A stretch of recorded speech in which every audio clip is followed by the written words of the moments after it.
In this example, we're going to solve a logarithmic equation. What we're given is that log base 3 of this quantity, 5x minus 4, is equal to 2. So what we need to do is solve for that variable x, which is inside a logarithm. And so what we'll have to do is take this equation with log base 3 and turn it into an exponential equation.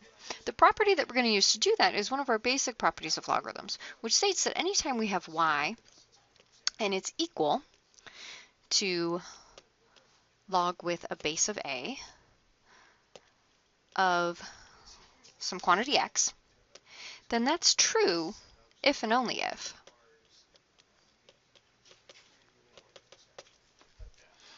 we have x then equal to same base a, now raised to the y.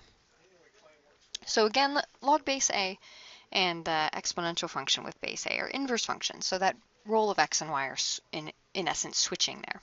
So looking at this equation, we have log base 3 of that quantity 5x minus 4, and it's all equal to 2. So let's write that down. Our log base 3 of this quantity 5x minus 4, and that's all equal to 2.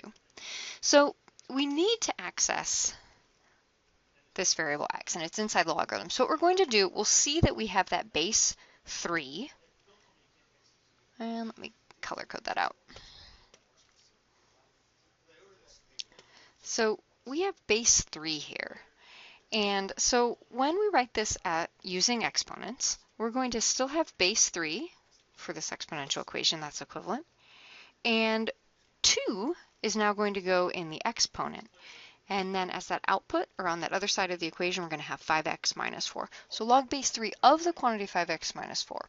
When that is equal to 2, that equation is equivalent to base 3 raised to the 2 equal to 5x minus 4.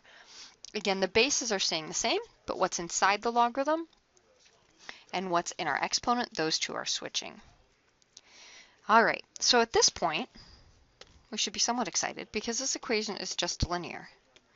So now that we're out of that logarithmic equation, we're left with just a linear equation. So to continue solving, this 3 squared is just the number 9. So I have 9 equal to 5x minus 4. And to solve that, I'll add 4 to each side. So I'll get 13 equal to 5x. And dividing each side by 5, I'll find then that 13/5 is equal to x. So my solution set is just going to contain then the number 13/5.